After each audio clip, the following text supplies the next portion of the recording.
This is Alpinestars' very first full-face race helmet, the Supertech R10. And after riding with it on the street and the track, I can confidently say this thing is not just good, it is fantastic. From how it flows air to seemingly disappears at speed, this lid is blowing me away. And by the end of this video, I'm gonna help you guys figure out if it's worth dropping over $1,000 for, or if you should keep shopping. Let's get into it.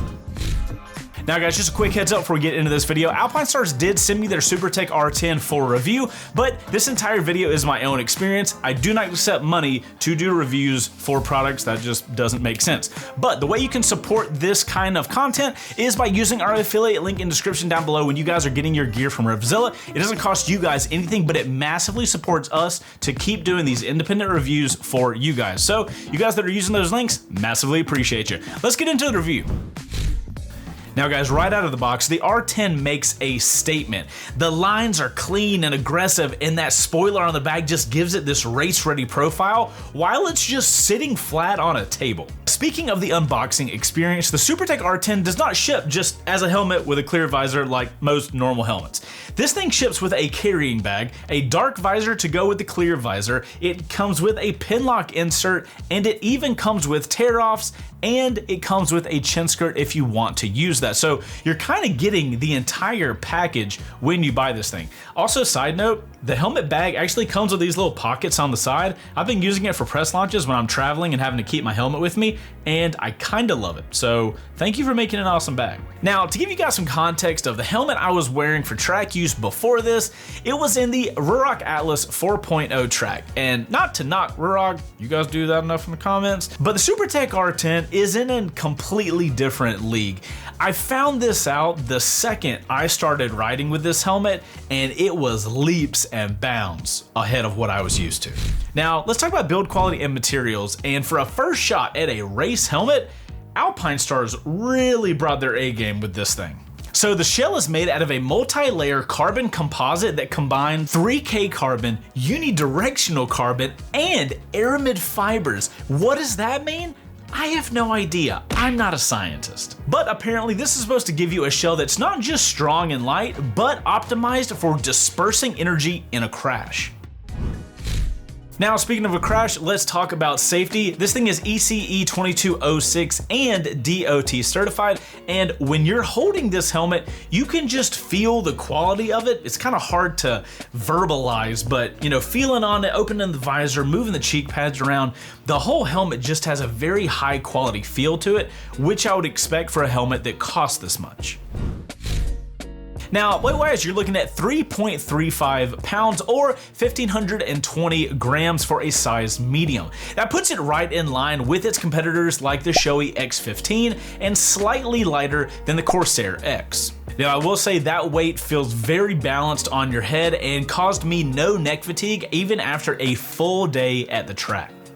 Now, fit-wise, the Supertech R10 is an intermediate oval head shape, which works really well for me to ride out of the box, but what's really nice is how you can customize this helmet depending on your riding style. So Alpinestars uses a system that they call A-Head inside the helmet that allows you to customize the rotation of the helmet forward and back based on the type of riding you want to do. So if you're gonna be on street riding, and we'll go sideways, or I guess I should go this way for the microphone. So on the street, you're gonna be looking straight. You're not gonna be tucked in that much on the street. But when you're in a track environment or a race environment, you're gonna be tucked in a lot. And as you guys can imagine, if you're tucked in and you're angling up like this, you're gonna probably start seeing the top of helmets. But what the Supertech R10 does is rotate the helmet back some, and that way it opens up your vision for optimization when you're in a tucked in position. How freaking cool is that? All you have to do, by the way, is pop the push pins out and rotate them to the other slots that they have. It's a super simple system, and while I was at the R9 press launch, I had Heath from Alpinestars mess with my helmet and get it angled into the race position because we were gonna be at the track the whole day, and literally it took him, I mean, you guys can see the video, it took him like 15 seconds to get the padding popped out of the push pins and into the other positions, and boom, I was ready to take this thing out on the track. Now guys, speaking of the padding on the inside of the helmet, of course it's moisture wicking and antimicrobial and all that, but there's a couple things I really like about the inside of the helmet. One is the feel and the shape of the pads. They get the helmet on your head and hold it tight, which is fantastic if you're gonna be in a track environment and things are moving very quickly. You want a good fit on your head. The other thing I really like about this helmet is the actual fabric that's touching your face. I'm not sure what that fabric is, but it feels really good and holds the helmet really securely. I have not used a helmet that had that material on the inside, and I really liked it. It gave me a good solid confidence in the helmet that it wasn't gonna go anywhere, and even at the end of the day when I was sweat drenched, it still felt just as snug on my head, which I really liked.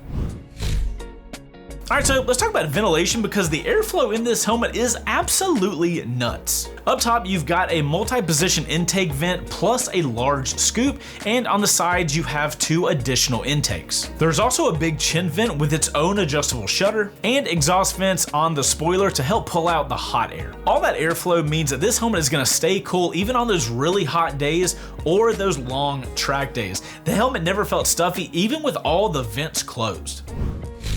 All right, so next up, let's talk about the visor on the helmet. I really love the front mechanism that they use to lock the visor down.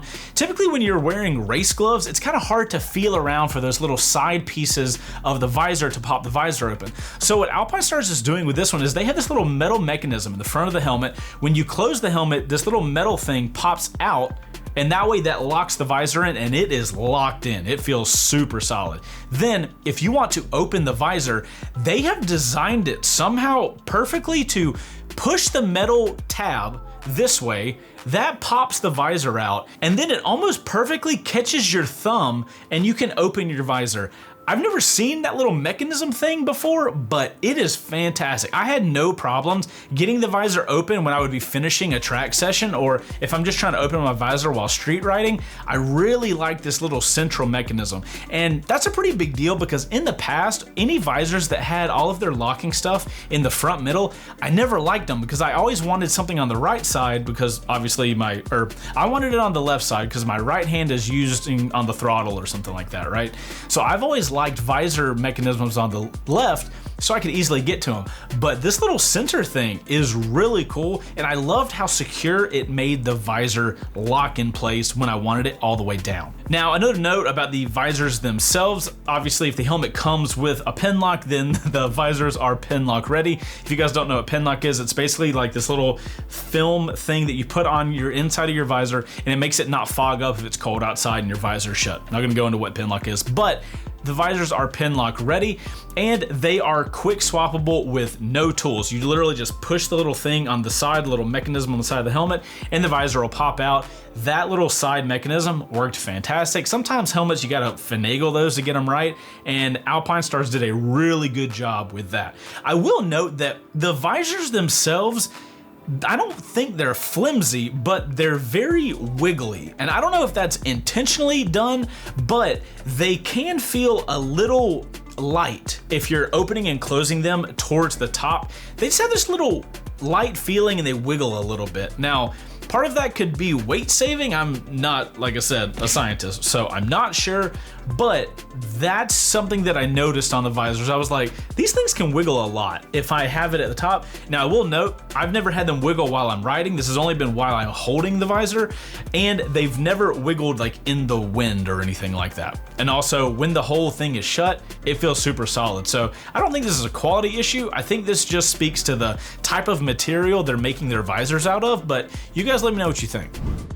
Now next up, let's talk about aerodynamics and performance. The Supertech R10 was designed to be as slippery as possible. Apparently the outer shell was extensively tested in a wind tunnel to reduce lift, drag, and buffeting. And get this, they have breakaway components on the top intake and the rear spoiler to help dissipate rotational energy in a crash. Kind of crazy. So what does all that mean for riders like us that are riding with this thing on the track and on the street? It means that this helmet is going to have next to no wind resistance whatsoever. Now, a lot of helmets are designed well, and if you're in a tucked in position, wind will go over the helmet and you won't have that much buffeting. The crazy thing about a Supertech R10 is not only do you stay incredibly stable when you're going in a straight line, but when I was at the Sonoma Raceway for the R9 press launch, you know, there are some big turns and you're doing those turns at speed on that racetrack. So there's a lot of situations where I'm leaned off the bike so I don't have the bike breaking any air for me, and I'm over here, you know, looking through the turn that I'm going through.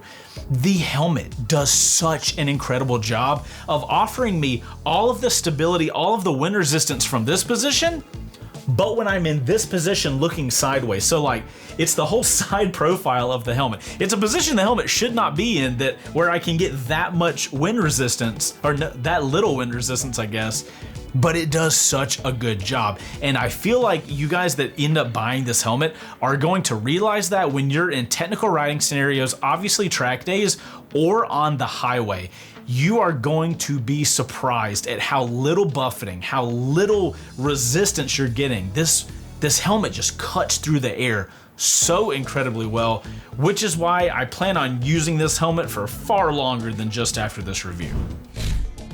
All right, so let's talk about installing Bluetooth units on the Supertech R10. As you guys can see, I did install my Cardo Pack Talk Edge on my Supertech R10, which, duh, why would I not install a Cardo Pack Talk Edge in a helmet I plan on riding around a lot? By the way, if you're getting yourself a Cardo, 10% discount code. Boom, you're welcome. Thank you, Cardo.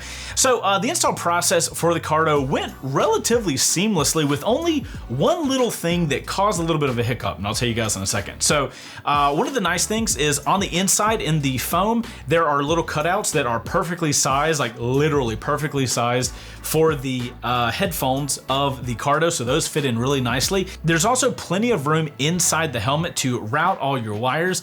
As you guys can see, I feel like the setup looks really clean. There's no wires hanging out or anything like that. I would never have a setup that has wires hanging out or anything. So really good on the Cardo end. The only thing I did notice while I was installing the Cardo, obviously if you guys have installed a Bluetooth unit on your helmets, you know you gotta most of the time take a lot of padding out.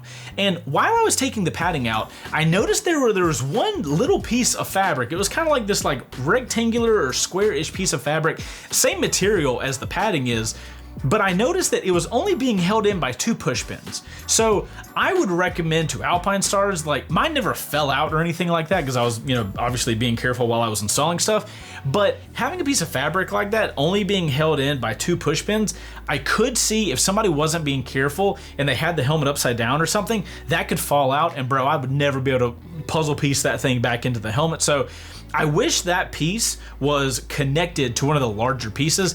At the end of the day, this doesn't really matter, but it was one of the things I noticed while I was installing the Cardo. But if I notice little things like that, I just want to bring it up so you guys can know about it in case it matters to you.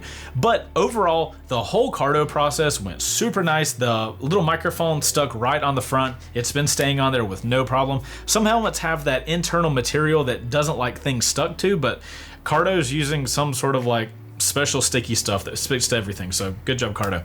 The only thing about installing the Cardo on the Supertech R10 that is not ideal is attaching the Cardo to the outside of the helmet. Now, we've been talking about how important this helmet is cutting through the air and how its profile and its lines are aggressive and intentional. Well, those lines are in a way that there's not a nice flat area on the helmet to easily stick your Cardo to, because I'm using the 2-sided stick to attach the Cardo. So as you guys can see, mine's on here. It's been working fine. I did all the riding that I've been doing and it hasn't come off at all. But as you can see from the front, it just doesn't have a really good stick on the side of the helmet. So that was my only issue, because I want my Cardo to exist somewhere around here so I can easily get to it. And the Supertech R10 doesn't have a perfect place for that. Similar to, I'm thinking of the Arai XD5, how on the side of the helmet, they have a flat section for the helmet so that you can get a good adhesion for a Cardo.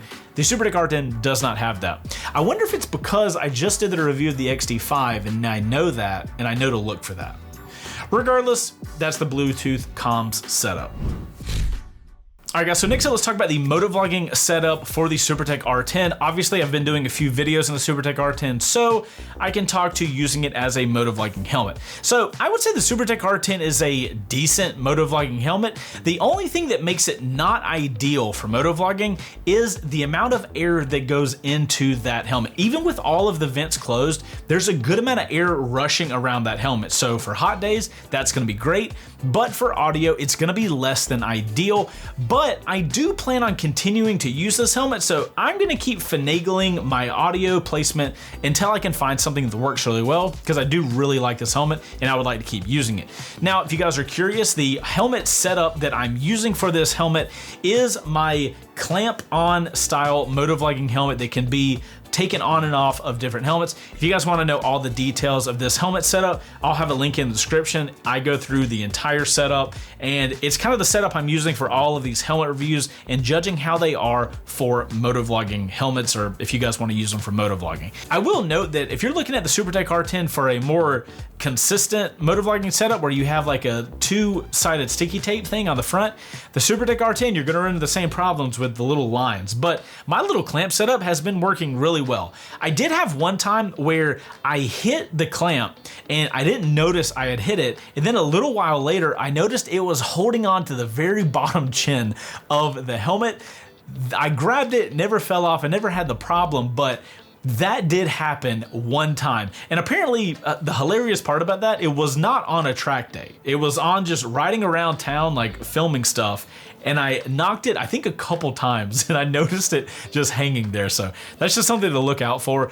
But if you guys are curious what this helmet sounds like as a motovlogging helmet, here's a couple examples, both on the track and on the street. Yamaha has basically smoothed out the throttle response on this bike to where it handles like an I don't even know if you guys can hear me. This helmet is got so much wind flowing through it right now.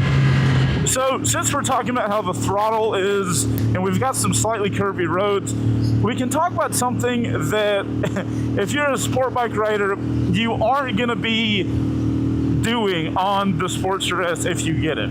So that's what you guys can expect for motovlogging on this helmet. By the way, the camera that was used was the Osmo Action 5 Pro, and the audio was from the DJI Mic 2, in case you guys want to get the exact same setup I was using. As you can tell, there's a little more wind noise in that content than I really wish there was, but I am confident that given some time, some playing around with placement, I can get it figured out. That wind noise is not from it being a loud helmet.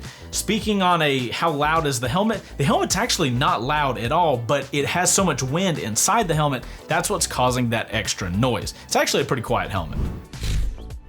Now, I want to talk about track experience with the Supertech R10 because Alpinestars literally designed it for the track and for racing. So my track experience with this helmet has been absolutely dreamlike. It is the perfect helmet for a track day. I told you guys I took it to the R9 press launch, which was literally the perfect test bed for this helmet. That was actually my first experience with the helmet. Because of my production schedule right now, I wasn't able to even wear it before I did the track day. So that track experience was my first experience riding around with it. And my God, what a great experience to have with that helmet for the first time. The things that really stood out on the track is, like I told you guys earlier, how much it just flows air over the helmet with no buffeting and no wind resistance, especially actually when you're leaned off the track. That Sonoma Raceway has big turns. I'm leaned all the way off the bike, and having no wind buffeting and having no wind resistance, it allows you to just focus on what you're doing. And the interesting thing that I noticed in my R9 review were there were a lot of people telling me that they thought that I had never in a video looked faster on a track than I did in the R9 press launch. Now, obviously part of that is the track, part of that is, you know, the motorcycle, of course, but I think a lot of that had to do with I was in a helmet that allowed me to have full focus on what I was doing, and the field of view is just massive, especially if you do the rotation of it and put it in its more race position, because that way when you're leaned over, when you're in that track position, your visor and your point of view is optimized for that position. I think it was just this perfect amalgamation of a lot of things working together that provided me this beautiful track experience that I think kind of came through in the R9 press launch video. Moving on from just the wind resistant stuff, the thing I also really enjoyed with this helmet is that material in the padding does such a good job of holding your head tight even when you are drenched in sweat. There were some times that day where I took my helmet off and bro, the hair was everywhere, sweat was everywhere, but that material does such a good job of like, I don't care how, sweaty you are, I'm holding you tight. And it was just the whole helmet, dude. I will not ride on a track without my Supertech R10. I'm sorry, that's my track helmet. It is what it is. So let's talk about price and value. Yes, that thing is a premium helmet and it's gonna come in at a cost of around $1,050 depending on which model you get with the graphics and stuff like that. That is going to put this helmet in competition with the Shoei X15, the Arai Corsair X, and the almighty Instagram helmet, the AGV Pista GP-RR. In terms of build quality and innovation, this helmet stacks up incredibly well. Now, if you're primarily riding street, it might be a little overkill for that, but if you're doing street plus track days, or you just want top tier performance and protection, I think this thing is a fantastic investment. And guys, I think that brings us to the chase score for the Supertech R10.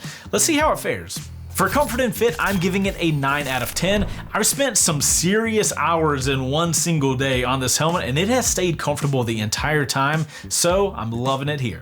Ventilation, obviously, this helmet's getting a 10 out of 10, flows a ton of air, end of story. For noise level, I'm gonna give this helmet a 7.5 out of 10. While this is not the quietest helmet, I was actually surprised how little noise there was given how much ventilation the helmet has. Now for visibility, I am giving this helmet a 9 out of 10. It does an incredible job of giving you a very wide field of view, and it has that optional rotation so you can have the best field of view depending on if you're street riding or track riding, so it gets a 9 out of 10 here.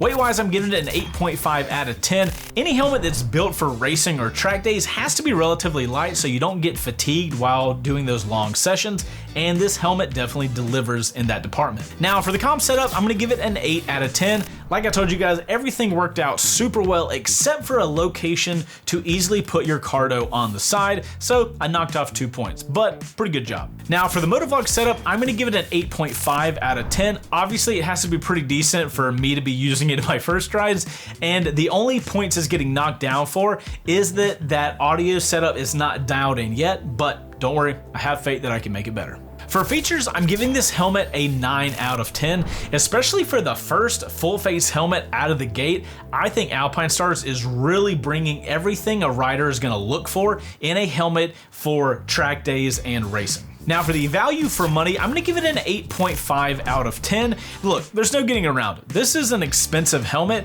but the thing that gives it that high score is that I do feel like the value is there that matches the cost of the helmet, so that's how I came to that score. Now for durability and build quality, this helmet is getting a 9.5 out of 10. This helmet is up there with some of the best helmets as far as design and build quality and how it just feels to like use the helmet that I have experienced. You mix that with these breakaway parts to increase the safety for the rider.